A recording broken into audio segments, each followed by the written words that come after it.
Okay, now I'm going to show you how to conditionally format cells. Let's suppose, as my request says, I want you to display all gross pay less than $300 to have different formatting. So we'd click in our cells, we'd select them, we'd go up to the home ribbon, conditional formatting, highlight cells, and notice there's a number of other selections. Greater than, less than, between, equal to, so forth and so on. We want greater than. We're going to type $300 here, and there's a selection of displays. We're going to pick the first one and say OK, and there's our results. Simple as that. Okay, students, now I'm going to show you how to sort your records in ascending order from A to Z by employee. So here's your employee column. I'm just going to widen it a little bit. You would never want to do this and sort, because then you'd lose all the data and rate per hour and hours worked for that employee. The integrity of the data sheet would be lost. What you need to do, include the headings by clicking on the number 3 here in the row numbers.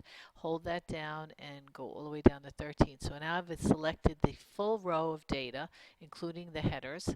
I go up to Data. I click Sort.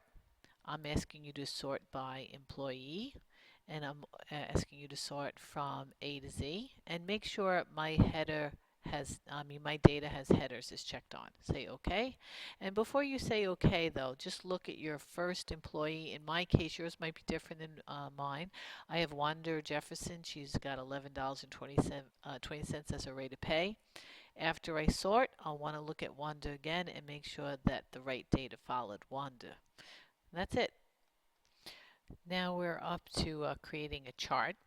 I asked you to create a bar chart displaying each employee's name and their rate of pay. So I want to see for each employee what was their rate of pay. So I need to include the header, select all my employees. Then I have to hold the control key down, go over to the rate of pay column while I'm holding the control key down. Click on C3, hold my mouse down, don't let up, and then scroll down to C13, let go of both, and then go to Insert Bar Chart, 3D Chart, move it down here, widen it, make sure I can see all the numbers, and make sure it's not the height's not too short, that it's not displaying all the employees. And that's it. Again, it's key to hold your control key down after you select employees, and do not take your finger off the mouse until you reach the end here. Okay, and that's it. Okay, now we're in the stock club spreadsheet. This is just a portfolio of someone who has a lot of money and they've bought all these stocks. This is the number of shares of each stock they bought, which is an investment in a company. This is how much they paid for each share. So if they bought 444 shares and they paid $64.59 a share, this is what they had to spend to purchase all those. So here you can pause the video if you need to see initial price per share times shares. That's the formula.